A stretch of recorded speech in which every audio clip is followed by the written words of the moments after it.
दुनिया में हर तरह के लोग होते हैं। It makes all sorts to make the world, ये आपने अक्सर सुना होगा। लेकिन हम यहाँ पे बात करेंगे कि पर्सनालिटी डिफरेंसेस को क्या हम एक्चुअली अकोमोडेट करते हैं, या हमारी जो ख्वाहिशें और एक्सपेक्टेशंस है किसी भी इंसान से, वो हमें मजबूर कर देती हैं कि हम अगले पे प्रेशर डालें कि आपको ऐसा ही होना चाहिए।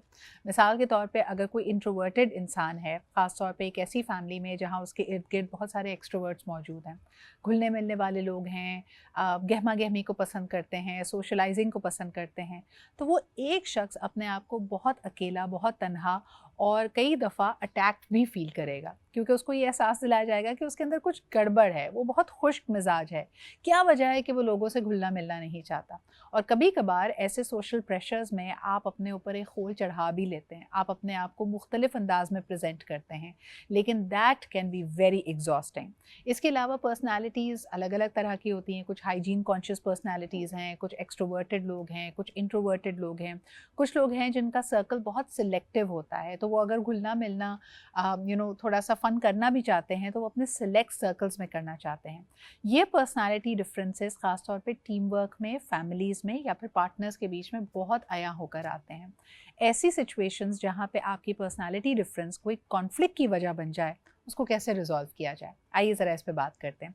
हमारे पास एक ज़बरदस्त पैनल है जी। फर्स्ट एंड फॉरमोस्ट मैंने रिक्वेस्ट की है अतिया जी को कि वो हमारे साथ इस सेगमेंट में भी कंटिन्यू करें। She is a clinical psychologist, thank you very much for being है।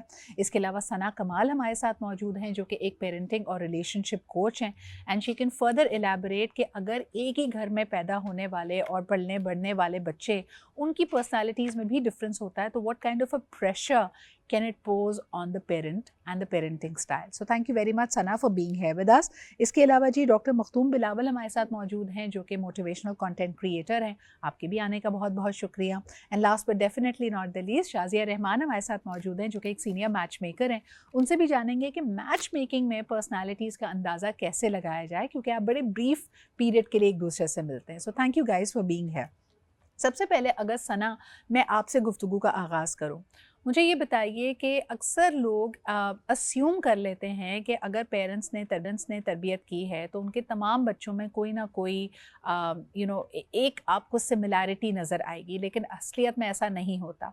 और इसकी बड़ी अच्छी जस्टिफिकेशन मैंने ये देखी कि इवन अगर पेरेंट्स का सेट वही है, लेकिन हर गुजरते दिन के साथ उनमें भी तब्दीली आ रही है। तो दो बच्चे जो एक ही घर, एक ही पेरेंट्स के साथ रहते हैं, वो भी अपने पेरेंट्स को हो सकता है मुख्तलिफ अंदाज में एक्सपीरियंस करें। जैसे कि एक छोटी सी मिसाल दी जाती है कि जो सबसे फर्स्ट बॉर्न बच्चा होता है उस पर बड़ी सख्ती करते हैं, बाय द टाइम जो थर्ड बच्चा होता है पेरेंट्स भी काफ़ी एक्सपीरियंस्ड हो जाते हैं, बच्चे को ज़रा लाइटली हैंडल करते हैं। तो क्या ये जो आपका पेरेंटिंग स्टाइल है, ये वजह बनती है कि बच्चों की शख्सियत भी मुख्तलिफ हो जाती है?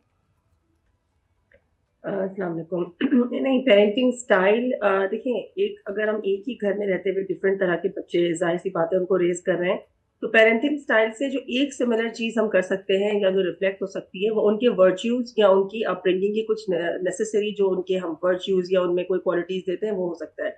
बट नेचर हर बच्चे की अपनी बिल्कुल डिफरेंट हो सकती है, और पेरेंटिंग का इस चीज़ से जितना हम समझते हैं, उतना कनेक्शन है नहीं। हम ओके। अज़्यूम बहुत ज़्यादा करते हैं, लेकिन उतना कनेक्शन होता नहीं है, बिकॉज़ हर बच्चे की एक अपनी इंडिविजुअल पर्सनैलिटी है। एक ही सिबलिंग सेट में एक बच्चा इंट्रोवर्ट हो सकता है और एक बच्चा एक्सट्रोवर्ट हो सकता है। एक बिल्कुल बच्चा सही। ज़्यादा मिंगल करना प्रेफ़र करेगा या ज़्यादा सोशल होगा, दूसरा नहीं भी होगा।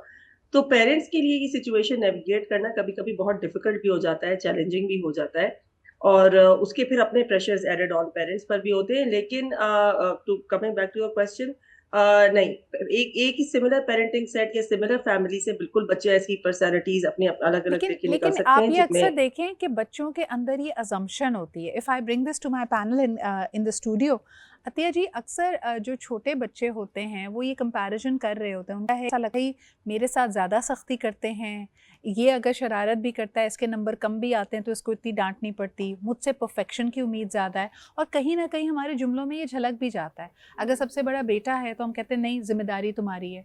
बड़ी बेटी है तो हम कहते हैं नहीं, तुमने लुक आफ्टर करना है छोटे को। तो फ़र्क तो है, आप क्या कहेंगी? डेफ़िनेटली फ़र्क है, एक पेरेंटिंग का भी फ़र्क है कि वो अपने हर बच्चे को किस तरह जो है वो पेरेंट्स डील कर रहे होते हैं, जिसमें वही पेरेंट लिटरेसी आती है, और जिसमें सबसे इम्पोर्टेंट पेरेंट लिटरेसी के लिए हर पेरेंट के लिए बहुत ज़रूरी है कि वो अदल व इंसाफ के साथ अपने बच्चों के साथ रहे। अगर वो उसको कोई भी एक्सपेक्टेशंस है तो वो सबसे पूरी उतनी ही रखे। डेफिनेटली जब वहाँ पे जो सोर्स है पेरेंट, जब वो वहाँ पे कुछ मैल अडेप्टिव बिहेवियर पैटर्न ला रहा है, कुछ इम्बैलेंस ला रहा है, नॉट मैल अडेप्टिव, इम्बैलेंस ला रहा है, तो वो जो बच्चा है जो इतना छोटा है उसकी परसेप्शन में भी तो इम्बैलेंसेस आएंगे ना। तो हम राइटली ये नहीं कह सकते कि वो बच्चा गलत परसीव कर रहा है, वहाँ से कुछ ना कुछ ऐसी चीज़ें आ रही हैं जो उसको इस तरीके से परसीव करने पे मजबूर कर रही हैं, जो बहुत नेगेटिवली उसके दिमाग पे असर कर रही हैं। अच्छा, साइकोलॉजी में एक बड़ी पुरानी डिबेट है जहां हम ये कहते हैं कि नेचर वर्सेस नर्चर, कि हमारी personalities are we born with them, या हमारी जो सोसाइटल हमारी कंडीशनिंग है उसकी वजह से हम ऐसे हो जाते हैं। ज़िद्दी बच्चा ज़िद्दी क्यों होता है? क्या ये इनहेरेंटली उसके अंदर क्वालिटी होती है या हालात उसको ज़िद्दी बनाते हैं? It's both ways, both Okay. ways. Why? Because personality also keeps on changing according to the realistic, जो realistic life examples आपके साथ हो रहे होते हैं, या जो भी experiences आपके साथ हो रहे होते हैं, उसके हिसाब से हमारी personality change हो जाती है। personality का basically meaning क्या है? It's persona ना, आप mask कर रहे हैं। तो जो भी आपकी reality situation है, realistic situation है, उसके मुताबिक जहाँ पे आप ढल जाएं आसानी के साथ, वहाँ पे वो पर्सनालिटी जो है वो इमर्ज कर जाती है। तो और इवॉल्व भी करती है, यानी Yes. आपकी पर्सनालिटी भी वक्त के साथ, हालात के साथ, एक्सपीरियंसेस के साथ मोल्ड होती है, बदलाव उसके अंदर आता है। कई लोग बड़े धीमे मिजाज के होते हैं लेकिन वक्त के साथ साथ उनके मिजाज में कड़वाहट आ जाती है या वो गुस्से के तेज़ हो जाते हैं। अच्छा, इसी चीज़ को अगर हम एकेडेमिया में लेके जाते हैं, डॉक्टर मखतूब आपका क्या ऑब्जर्वेशन है कि जहाँ हम घर में देखें 2 या 3 बच्चे हैं या कम तादाद में बच्चे हैं, अगर क्लासरूम्स की बात की जाए तो एक वक्त में एक उस्ताद या एक टीचर 20 से 25 बच्चों को हैंडल कर रहा होता है, और इनके पर्सनालिटी डिफरेंसेस किस तरह क्लास के डायनामिक्स को इम्पैक्ट करते हैं? जब मैं हमेशा जब भी बात करता हूँ साइकोलॉजिकल जो भी हमारे पास चीज़ें होती हैं, पर्सनैलिटी ट्रेट्स होते हैं उनमें, तो मैं हमेशा बात ये कहता हूँ कि you should have to focus like on this fact के वन मैन वन जो है ना वो पॉलिसी, आपने हर एक बंदे को अपने हिसाब से ट्रीट करना होता है। This is to much important.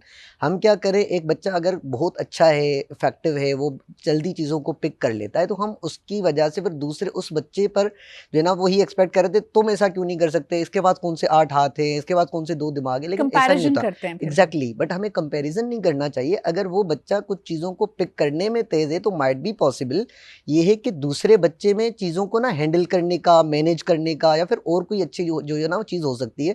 तो मैं हमेशा पेरेंट्स को, टीचर्स को, या खुद भी एज ए सीनियर जब फॉलो करता हूँ, तो मैं हमेशा यही देखता हूँ कि भाई जो बंदा है, इस बंदे में कौन सी क्वालिटी है, treat person according to that. अच्छा, फर्स्ट ऑफ ऑल यू लेकिन should have to appreciate the person कि बिल्कुल। तुम्हारे अंदर ये बड़ी अच्छी क्वालिटी है, तुम इस पे बड़ा फोकस करो, अच्छा, लेकिन उसमें आगे टीचर्स का चला भी मुझे जाएगा। लगता है कि वो जो सब्र का पैमाना है वो लबरेज हो जाता है जब 20-25 बच्चों से आप रोज़ाना जूझ रहे हों, और यकीनन वो भी इंसान है। मुझे बताएं, शरारती बच्चे जो कि एक क्लास की रौनक भी होते हैं, उसकी जान भी होते हैं, लेकिन फिर बेचारों को डांट भी सबसे ज़्यादा पड़ रही होती एग्जैक्टली है, इनकी पर्सनालिटीज़ को कैसे हैंडल करना चाहिए? बहुत आसान है कि सबसे पहले ये है कि वी शुड हैव, अगर वो बहुत बच्चा है ना तो हमें उसको अप्रिशिएट करना चाहिए।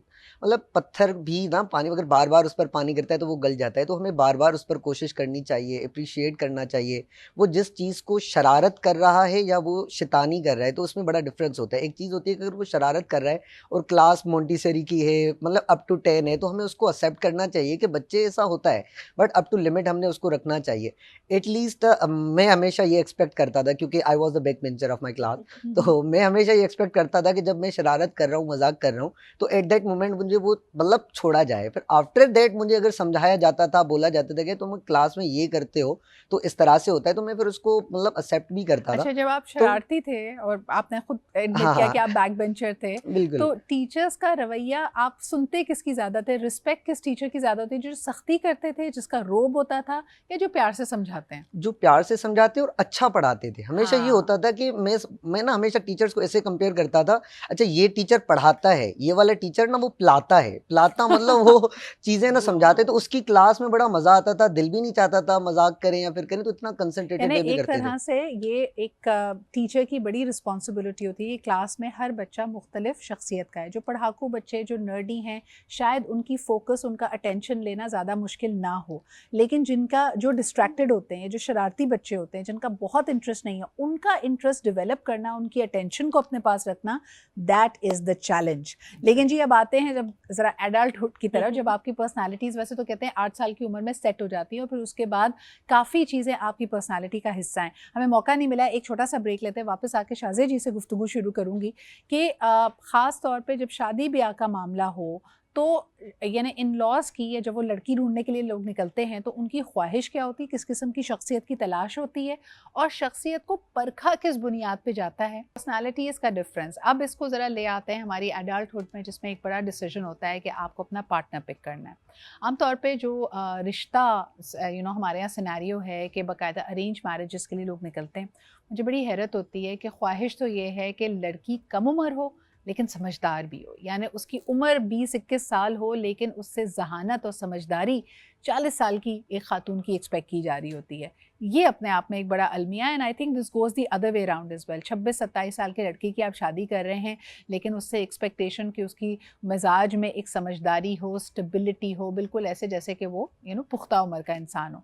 चलिए इसी से बात शुरू करते हैं। शाज़िया जी, ये अपने आप में एक प्रॉब्लम स्टेटमेंट है या नहीं? यस, ये इतना आसान नहीं है। लोगों के जहन में अगर ये होता है कि लड़की के लिए जब जा रहे होते हैं कि जी बड़ी शरारती सी हो, बड़ी, but at the same time बहुत फ्लेक्सिबल भी हो। हाँ, अब अगर वो 18 साल की होगी और वो बहुत कोई हैपनिंग और चुलबुली सी लड़की होगी, आप उससे ये एक्सपेक्ट नहीं कर सकते कि वो 100 लोगों की दावत 2 दिन में ऐसे जैसे और आपके यहाँ जैसे होता ही है वो उसकी अरेंज करवा शादी ले। हो तो जादू की छड़ी की तरह जादू की उसके छड़ी, अंदर तहम्मुल आ और जाए। उस वक्त तो आप बड़े फ्लेक्सिबल मूड में होते हैं, आप कहते हैं हम करवा लेंगे, हम एजुकेशन भी करवा लेंगे, हम ये भी। तो वो लड़की को आप एक्सपेक्ट करते हैं वलीमे के अगले दिन से कि जी वो एक बुर्दबात खातून का रूप बिल्कुल एक रूप ले ले, और घर में जितने लोग हैं, चाहे वो छोटे हैं चाहे वो बड़े हैं, वो उनके लिए बड़ा एक रोल मॉडल वाली सिचुएशन में आ जाए।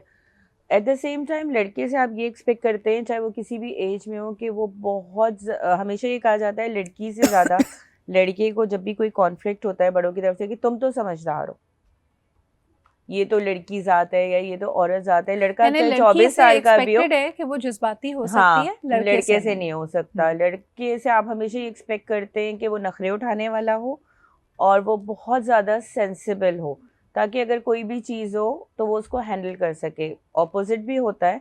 अगेन मैं इनकी बात रिपीट करूँगी कि जिस तरह से एकेडमिक वाइज या हर जगह हर पर्सनालिटी, हर कैंडिडेट डिफरेंट होता है। जिस तरह का आपका बच्चा होता है, आपको लड़की उस टाइप की देखनी चाहिए। आपको एक वो स्पेसिफिक मोड लेके नहीं चलना चाहिए कि ये होना चाहिए, ये होना चाहिए, ये होना चाहिए। आपका बेटा किस लड़की के साथ खुश रह सकता है या कौन सी जो पर्सनालिटी ट्रेड्स हैं वो दोनों की पर्सनालिटी को बैलेंस करेंगे। बहुत सारे लोग ये करते हैं। इंटरेस्टिंग। अक्सर लड़कों से भी पूछा जाए, जो भी उनकी पसंद है, हो सकता है ऑफिस में या कहीं किसी से अंडरस्टैंडिंग हो, कॉलेज में कोई लड़की पसंद हो, लेकिन लड़कों को एक बड़ी वाज़ेह लाइन होती है कि फ़लानी लड़की मुझे पसंद है लेकिन मेरे घर वालों को पसंद नहीं आएगी, शादी मैं घर वालों की पसंद की करूँगा। तो वहाँ पे क्या पर्सनालिटी डिफरेंस है जहाँ वो समझता है कि यार जिससे भी मेरी अंडरस्टैंडिंग है, मेरी गर्लफ्रेंड है, उसको घर वाले नहीं एक्सेप्ट करेंगे? वो बीबा बच्चा बन जाता है ना उस वक्त। पहले तो वो एंजॉय कर लेता है। हाँ। पहले तो देखिए 2 सिचुएशन होती हैं। एक तो ये होता है कि लोग उस चीज़ के लिए लड़ लेते हैं, अपनी फैमिली को बोलते हैं कि 8 लोगों ने एक उस लड़की को बर्दाश्त करना है जो हमारी फैमिली से बहुत डिफरेंट है। चाहे वो कल्चरल डिफरेंस है, चाहे वो पर्सनालिटी डिफरेंस है, चाहे वो एज का डिफरेंस है, वो आपने एक्सेप्ट करना है। दूसरी चीज़, जहाँ लड़का गिव अप कर देता है, उसको ये लगता है कि किसी भी सेंस में या तो ये बहुत मॉडर्न है या ये तो मेरी अम्मा से अगले दिन ही मतलब लेके इसने मुझे अलग हो जाना है।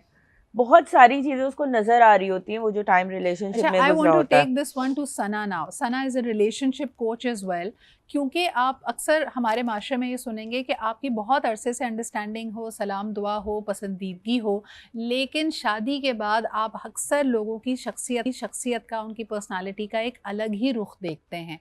वो क्या सरप्राइजेस होते हैं, वो क्या शॉक्स होते हैं जो हम जितनी भी लंबी रफ़ाकत क्यों ना हो, जितनी भी लंबी पसंदीदगी या अंडरस्टैंडिंग क्यों ना हो, हमसे वो पर्सनालिटी के जो एस्पेक्ट्स हैं वो छुपे ही रहते हैं। सना, वो क्या डिस्कवरीज होती हैं जो दोनों पार्टनर्स एक दूसरे के बारे में करते हैं? अच्छा देखें, फर्स्ट एंड फॉरमोस्ट तो कुछ चीज़ें होती हैं जैसे हाइजीन मेंटेनेंस, क्लेanलीनेस, इस तरह की छोटी छोटी चीज़ें होती हैं। उसके बाद सेकंड स्टेज पे आता है आपका कॉन्फ्लिक्ट रेजोल्यूशन। सही। किस तरह से हम डिफरेंट कॉन्फ्लिक्ट्स को देखते हैं, how do we view them, perceive them and how do we resolve them. शुरू में तो बहुत मीठी मीठी बातें होती हैं कि yes yes I am this much emotionally intelligent, मैं तो ये भी कर सकती हूँ या कर सकता हूँ, हाँ हाँ I can let go of this. But जब वो चीज़ें आपके बिल्कुल when you face those things, बिल्कुल करीब से देखते हैं, एंड रोजमर्रा की जिंदगी में बहुत सारी छोटी छोटी चीजें होती हैं। जी, तो सना कह रही हैं कि कुछ ऐसे एस्पेक्ट्स होते हैं जिसमें हाइजीन ऑफ कोर्स है एंड कॉन्फ्लिक्ट रेजोल्यूशन। सना, इसके अलावा भी कुछ एस्पेक्ट्स हैं जो आपको शुरू में पता नहीं होते और बाद में फिर आप रियलाइज करते हैं? जी बिल्कुल होते हैं। टॉलरेंस लेवल भी आ जाता है वो जब आपका टेस्ट होता है, because when we converse about tolerating things, conversing में और प्रैक्टिकली टॉलरेंस जब टेस्टिंग होने पर आती है तो उसके रिजल्ट्स बहुत मुख्तलिफ होते हैं, बहुत डिफरेंट होते हैं। एट टाइम्स हमें खुद भी नहीं पता होता। अच्छा, हम खुद इसमें भी ना मुझे एक पर्सनालिटी ट्रेट आ रहा है याद। चले, बाकी तो है ना, गुस्सा करना, टॉलरेंस, कॉन्फ्लिक्ट रेजोल्यूशंस, अगर मिजाज के खिलाफ कोई बात हो तो उसको कैसे हैंडल करना है। सना, व्हाट अबाउट शक करना? बहुत सारे पार्टनर्स के बीच में शुरू में आप इस चीज़ को कभी साथ में उठे बैठे हों तो कभी आप ये गेज नहीं कर सकते, लेकिन अगर किसी की पर्सनालिटी में शक शामिल हो कि वो आपको डाउट करता हो, ये भी शादी के बाद ही पता चलता है। जी 80% of the time, 85% of the time in fact वो शादी के बाद ही पता चलता है, जब आप साथ में रहते हैं। एंड देन क्योंकि सिंस आपका उसके बाद 24/7 का एक साथ हो जाता है तो उस पर डिफरेंट क्वेश्चंस बार बार होना और वो पहचानना भी आई थिंक बहुत आजकल इजी है। पहले जमानों में लोगों को काफी टाइम लग जाता था ये चीज रियलाइज करते करते, लेकिन अब तो I think with a couple of questions you can gauge and you can analyse कि सामने वाला आप पे शक कर रहा है। और वो अगर वो वाली सिचुएशन अराइज होती है from either of the partner, male और फीमेल, तो उसको टैकल करना बहुत ट्रिकी भी होता है और सबसे ज्यादा इंपॉर्टेंट वही होता है। मतलब अगर मैं इसको एक हायरार्की बनाऊं तो टॉप मोस्ट ये प्रॉब्लम आती है before even anger management and everything else, कि अगर शक का इन्फ्लुएंस कहीं आ जाए, शक का आंसर आपके रिश्ते में कहीं आ जाता है, तो उसको टैकल करना आई थिंक किसी भी कपल के लिए प्रायोरिटी होनी चाहिए, बिकॉज बिल्कुल सही। उसी बात से बहुत सारी चीजें और आप अच्छा, सबने अगर कोई ब्रांच रीजन ना हो सना, और ये सवाल मैं स्टूडियो में लेके आती हूँ, हमारे साथ अतिया मौजूद है, उनके पास लेके मुझे ये बताएं कि अगर कोई रीजन नहीं है अगले बंदे को डाउट करने का, लेकिन आपका गुमान ही नेगेटिव है, यानी कोई लेट हो जाए तो आप शक करें कि भाई ये ज़रूर मुझसे कुछ छुपा रहा होगा, आपसे पासवर्ड्स की डिमांड की जाए, आपकी सर्विलेंस बढ़ जाए, और ये सब अचानक से हुआ है, क्या ये नंबर वन, क्या ये अचानक होता है? क्या इसके भी टेल साइंस होते हैं? शक करना पर्सनालिटी का हिस्सा है, ये ट्रॉमा रिस्पॉन्स है, कैसे समझें इसको अतिया? देखिए, साइंस एंड सिम्टम्स तो हर चीज़ के पहले पता ही चल रहे होते हैं, बट एज सना सेड कि कि आफ्टर शादी it's more of a marriage shock syndrome ना, कि अचानक से you are living 24/7 with that individual, तो फिर आपको बहुत सारी असलियतें, हकीकतें आपको पता चलती हैं। बट ओवर हियर ये जो आपका क्वेश्चन है ना सिद्रा, ये बहुत ही इंपॉर्टेंट है, क्योंकि पर्सनालिटी और पर्सनालिटी डिसऑर्डर होने में ना बस इतनी सी लाइन का फ़र्क है। Yes. अगर तो वो नॉर्मल शक कर रहा है कि शक नहीं है, हम भी बहुत ज़्यादा ओवर इवेल्युएट कर रहे होते हैं। अगर कोई हमसे पूछ रहा है कि कहाँ जा रही हो, मुझको बता के चली जाओ, जो हालात की उस पे या व्हाट्सोएवर जो भी रीज़न होती है, भाई हम बता दें, ख़त्म, वो उसमें शक नहीं है।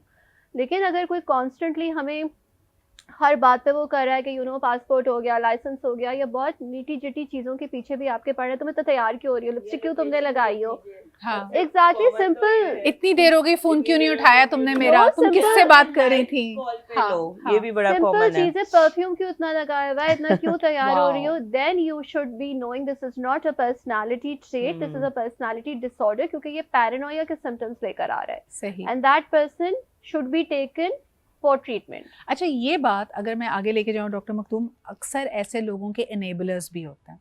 आपको कल्चर भी बहुत सपोर्ट करती है कि भाई अगर ये पूछ रहा है मियाँ, तो वही आपने वाली बात कि इसमें क्या बुराई है, बहुत इंसिडियस होता है। दूसरी तरफ अगर गुस्से की भी बात की जाए, शक को अभी साइड पे रख देते हैं, गुस्से की भी बात की जाए, तो लड़के की बहन या लड़के की माँ कहेगी हाँ थोड़ा गुस्से का तेज़ है, गुस्से में चलो ज़बान थोड़ी सी अब्यूजिव हो जाती है, लेकिन ये कोई ऐसा मेजर मसला नहीं है। क्या ये एक मेजर मसला है? अच्छा बिल्कुल, सबसे पहले तो बात ये है कि अगर कोई भी बंदा अपना एग्रेसिव बिहेवियर दिखा रहा है, मैं हमेशा इस तरह से इसको सिंपल वे में जो है ना वो डिफाइन कर देता हूँ। हमारी बॉडी वर्क करती है, कोई भी स्टिमुलस आएगा then body will response according to that. अब कोई भी चीज़ ऐसी आएगी कि जो हमें उस तरह से स्टिमुलेट कर रही है बार बार, तो उस तरह का फिर रिस्पॉन्स आएगा। अगर बंदा हर बात पे गुस्सा कर रहा है then we should have to like talk to psychologist या फिर साइकेट्रिस्ट में होता है। लेकिन पहले तो हमें ये समझ लेना चाहिए कि आया उसका गुस्सा जायज़ है या नहीं है। जैसे बिल्कुल अतिया ने कहा कि पर्सनालिटी और पर्सनालिटी डिसऑर्डर, इसमें फ़र्क करना ज़रूरी है। 100% ये बहुत देखना ज़रूरी है कि उसका जो गुस्सा है वो क्यों है और जायज़ है या नहीं है। अगर वो उसका गुस्सा सही है, जायज़ भी है, वो एक चीज़ को कीन ऑब्जर्व कर रहा है, ऑब्जर्वेशन के बाद आपसे एक सवाल कर रहा है, अगर शक भी कर रहा है, तो इट्स इम्पॉर्टेंट कि पहले हमें ये कोशिश करनी चाहिए कि जिस बात पे वो शक कर रहे हैं हमें उसको क्लियर करना चाहिए। बिल्कुल सही। As a partner is too much important. ठीक है। अच्छा, कुछ और पर्सनालिटी ट्रेट्स होते हैं, मिसाल के तौर पे ग्रीड, मिसाल के तौर पे एनवी, ये इसमें हम कह सकते हैं शाजिया जी कि ख़वातीन इसका ज़्यादा शिकार होती हैं। दे बिकम ग्रीडी, घर में कंपैरिजन लेके आती हैं कि जी फ़लानी देवरानी को तो ये मिल रहा है, जेठानी का ये एटीट्यूड है। दीज इवन थिंग्स बहन आल्सो को बहन के ज़्यादा साथ भी जहेज मिला है। बहुत सारी चीज़ें होती हैं जो बात सना कर रही थी, मुझे ऐसा लगता है कि अब बहुत पहले पता चल जाता है। जो रिलेशनशिप्स ख़त्म होते हैं या रिश्ते ख़त्म होते हैं, उसमें भी ये वजह हो जाती है, या ससुराल वाले बड़े बातों में बज़ाहिर बड़े शुगर कोटेड करके बोलते हैं कि जी हम तो एक्सपेक्ट कर रहे थे कि बच्ची को घर मिलेगा, या हमें तो बहुत रिश्ते थे। तो ये तो सब साइंस मिलना शुरू हो जाते हैं आपको। या कुछ भी नहीं होता तो लड़की की जो फैमिली होती है, लड़की होती है, वो एक्सपेक्ट कर रही होती है कि जी इनके घर में अगर एक शादी हुई थी लड़के के घर में, तो वो दूसरी शादी भी उसी तरह से होगी। जबकि दोनों भाई डिफरेंट कमाते हैं, दोनों की चीज़ें डिफरेंट है, दोनों का कारोबार डिफरेंट अच्छा, है। और मिजाज का जो फ़र्क है ना, इसको हम शख्सियत का और मिजाज का फ़र्क कहेंगे। बिल्कुल बहुत अच्छी बात अतिया ने की कि इसमें भी एक तो होता है कि आप मिजाजन ऐसे हैं, लेकिन जब आपका मिजाज दूसरों को या आपको तकलीफ़ देने लगे, that is when you need to be a little heedful. एक छोटा सा ब्रेक लेते हैं, वापस आएंगे। शायद पेरेंट्स इतने फॉरगिविंग होते हैं कि अगर आपके 4-5 बच्चे भी हैं और हर एक की अलग मिजाज है, तो एक माँ ही होती है जो सुबह 4 लोगों के लिए अलग अलग नाश्ते बनाएगी।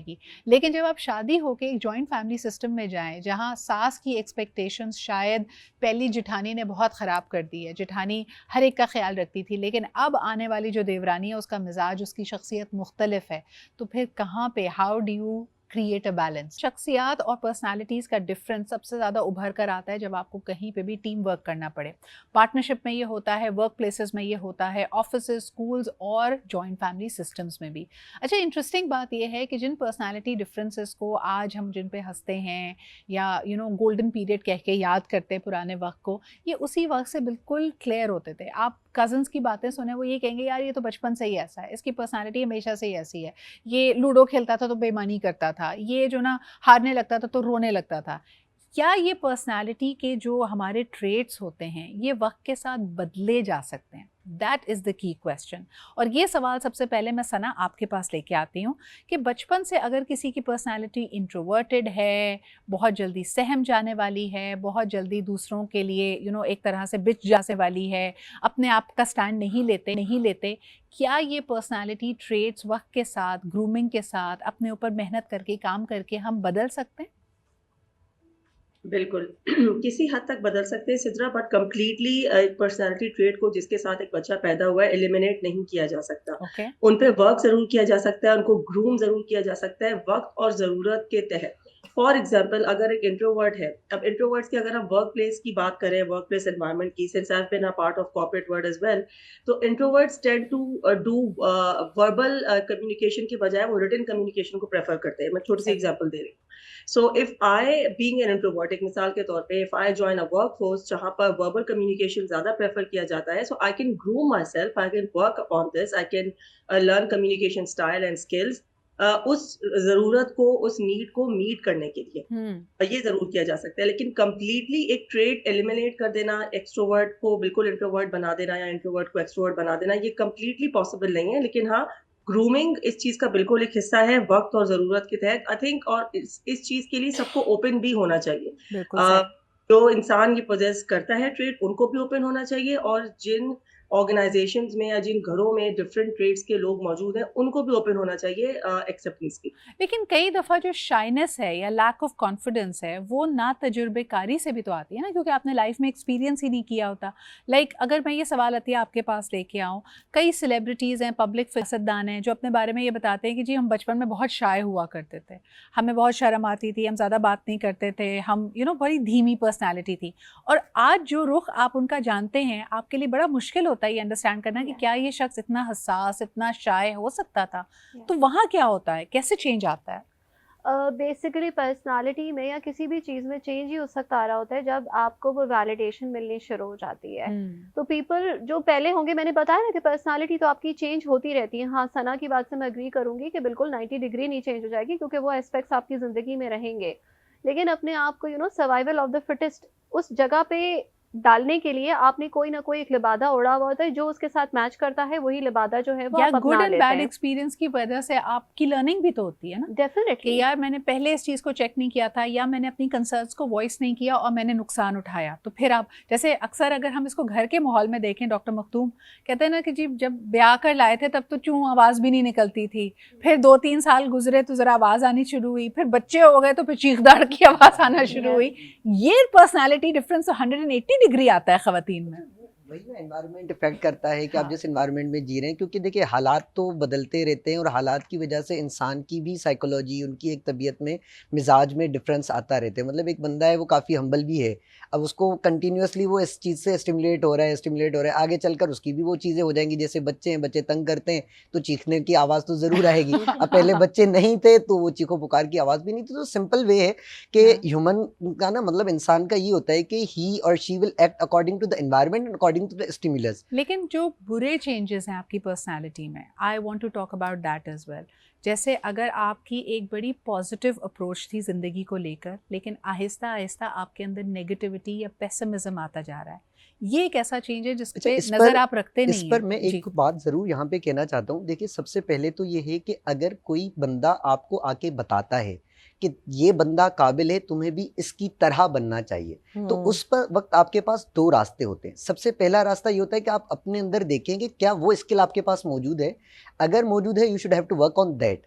अगर नहीं है तो बस आप उसको जो है ना वो इतना बोल रहे हैं कि भाई हर एक का अपना मिजाज होता है, मेरे अंदर ये काबिलियत है, मैं इसके अकॉर्डिंग काम करूंगा और मैं आगे जाऊंगा। तो इसके लिए मैं हमेशा एक शेर भी कहता हूँ कि हमारे तरदामनी पे शेख न जाइयो, तरदामन पे हमारी शेख न जाइयो, दामन निचोड़ दे तो फरिश्ते वजू क्या करें। बात तो बस ये है कि अगर आपके अंदर इतनी काबिलियत है, जी। You should have to focus on that ठीक और है, आप आगे ठीक बढ़ है। जाएंगे। शाज़ी जी, कई दफ़ा वर्क और एनवायरनमेंट, ख़वातीन में भी ये चेंज आता है, मर्दों में भी ये चेंज आता है कि अगर आपका पार्टनर, आपका एनवायरनमेंट नेगेटिव है, तभी तो हम टॉक्सिक रिलेशनशिप्स की बात करते हैं ना, आपकी खूबियाँ भी आपकी खामियाँ बन जाती हैं। True. या जैसे लड़कियों को या ख़वातीन को मैं देखूँ, बहुत सारे शौक थे, हॉबीज़ थी, छोड़ लेकिन दिया। आहिस्ता आहिस्ता आप एक डब्बे में बंद हो गए और True. आपकी पर्सनैलिटी बिल्कुल खामोश हो गई, नेगेटिव हो गई, कड़वाहट आ गई। ये हमें पता चल रहा होता है जब हमारी पर्सनैलिटी चेंज हो रही होती है। पता चलता है, कुछ लोग इन साइंस को इग्नोर कर देते हैं, कुछ जो बहुत आपके क्लोज फ्रेंड्स हैं वो आपको बता रहे होते हैं। लाइक अगर मैं अपने स्कूल ग्रुप की बात करूं तो वो मुझे बता रहे होते हैं, यार तुम्हें अब ये चेंज आ रहा है, अब तुम बहुत ज़्यादा इस चीज़ पे बहुत ज़्यादा आगे चली गई हो। कोई ना कोई आपको लाइफ में पेरेंट्स बता रहे होते हैं, सिबलिंग्स बता रहे होते हैं, कोई चिढ़ के बता रहा होता है, कोई मोहब्बत में बता रहा अच्छा, होता है। वेरी क्विकली, आज़ाद ख्याली, कई दफ़ा लोग कहते हैं कि जी आपका ब्रॉटअप एक बड़े ट्रेडिशनल कंजर्वेटिव माहौल में हुआ है और यकायक आपकी आज़ाद ख्याल अगर शख्सियत हो गई है, ये चेंज कैसे आता है? क्योंकि बहुत ज़्यादा किसी भी चीज़ को आप सप्रेस करें ना तो वो बहुत ज़्यादा उभर के सामने आती है। बच्चियों को जैसे बहुत कुछ ज़माने में ऐसा होता है, रोक के रखा जाता है, लेकिन जब वो कॉलेज में जाती हैं तो लाइनर से बात स्टार्ट होती है और फिर वो जो इंडिपेंडेंट होने का तरीका वो यूनिवर्सिटी तक या जॉब से बहुत पहले आ जाता यानी है। मियाना रवि नहीं रहती। बयाना रवि आपको ही रखनी चाहिए। अगर पेरेंट्स ने बहुत ज़्यादा लिबर्टी नहीं दी है तो फिर आप ये एक्सपेक्ट करें कि वो जब उसको आज़ादी मिलेगी तो वो आज़ाद ख्याल से भी कोई आगे की चीज़ वेरी मिलेगी क्विकली बच्चे को। Atiya ji, I have to close the conversation, but is this a trauma response? जैसे आपने कहा ना कि पर्सनालिटीज 180 डिग्री शिफ्ट नहीं ले सकती, लेकिन जहां हमें नजर आए, जैसे कहते हैं ना कि तुम इतना जो मुस्कुरा रहे हो, क्या गम है जो छुपा रहे हो, क्या ये ट्रॉमा रिस्पॉन्स की वजह से भी लोगों की एब्सोल्यूट शिफ्ट्स आते हैं? जो एब्सोल्यूट शिफ्ट आते हैं, जो बिल्कुल एब्सोल्यूट शिफ्ट होते हैं, वो definitely trauma trauma response response होता है। होता है, तो उस पे काम करने की ज़रूरत है। And probably at that time you need help.